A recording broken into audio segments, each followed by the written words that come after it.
Hi అందరికీ welcome back to my channel. ఈరోజు వీడియోలో దివాళీ స్పెషల్గా ఒక సింపుల్ స్వీట్ రెసిపీ చూపించబోతున్నాను. అదేంటో కాదు, రవ్వ లడ్డు. కానీ ఎప్పుడు చేసుకునేలా పంచదారతో కాకుండా ఇలా బెల్లంతో ట్రై చేయండి, చాలా బాగుంటాయి. ఇంకా లేట్ చేయకుండా రెసిపీ స్టార్ట్ చేసేద్దామా? ముందుగా స్టవ్ ఆన్ చేసి కడాయి పెట్టుకొని 1 కప్పు వరకు పచ్చి కొబ్బరి వేసుకుంటున్నా. ఇది వచ్చి మిక్సీలో వేసి తీసుకున్నా, తురిమి కూడా తీసుకోవచ్చు. కొబ్బరి వేసుకున్న తర్వాత స్టవ్ని లో ఫ్లేమ్లో పెట్టి కలుపుతూ కలర్ మారకుండా వేయించాలి. ఇలా వేయించడం వల్ల ఇందులో ఉన్న మాయిశ్చర్ పోయి డ్రై అయ్యి రవ్వ లడ్డు టేస్ట్ బాగుంటుంది. మీరు కనుక ఎండు కొబ్బరి కానీ మార్కెట్లో దొరికే డెసికేటెడ్ కోకోనట్ పౌడర్ కానీ తీసుకుంటే ఈ ప్రాసెస్ చేయనవసరం లేదు.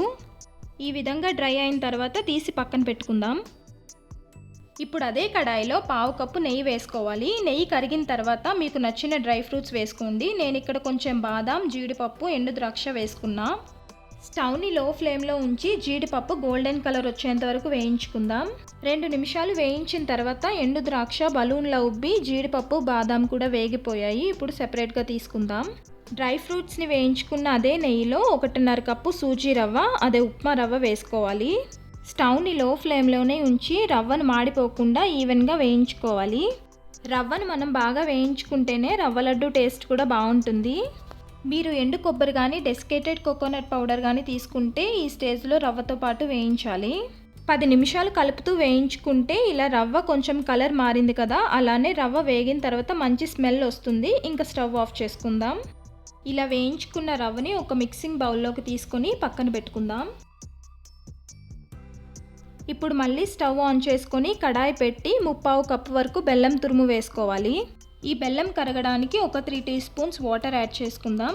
ముదర పాకం ఏమీ అవసరం లేదు, ఒక తీగ పాకం వచ్చి కొంచెం స్టిక్కీగా ఉంటే సరిపోతుంది. బెల్లం అంతా కరిగి ఇప్పుడు పొంగు వస్తుంది కదా, ఈ స్టేజ్లో ఇలాచీ పౌడర్ వేసుకుందాం. ఇలాచీ పౌడర్ వేసుకున్న తర్వాత ఒకసారి బాగా కలిపి ఇంకా స్టవ్ ఆఫ్ చేసి పెట్టుకుందాం.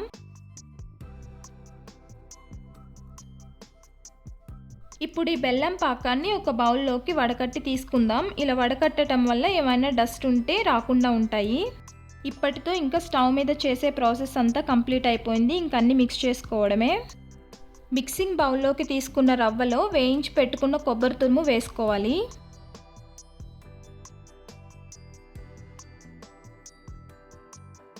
అలానే వేయించి పెట్టుకున్న డ్రై ఫ్రూట్స్ని కూడా యాడ్ చేసుకుందాం. ఇంకా లాస్ట్లో బెల్లం పాకం కూడా వేసుకోవాలి. పాకం బాగా వేడిగా ఉంది కదా, అందుకే అన్నీ కలిసేలా స్పూన్తో ఒకసారి కలుపుకుందాం.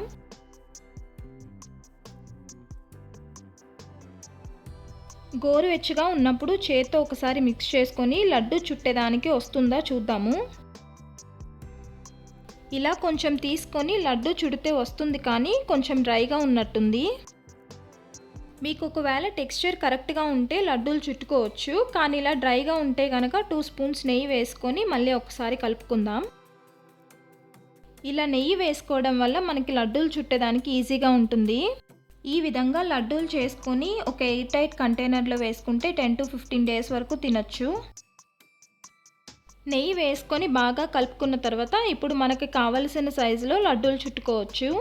చూసారు కదా, నెయ్యి వేసిన తర్వాత లడ్డూలు పర్ఫెక్ట్గా వచ్చేసాయి. మిగిలినవి కూడా సేమ్ ప్రాసెస్లో చేసేసుకోవాలి.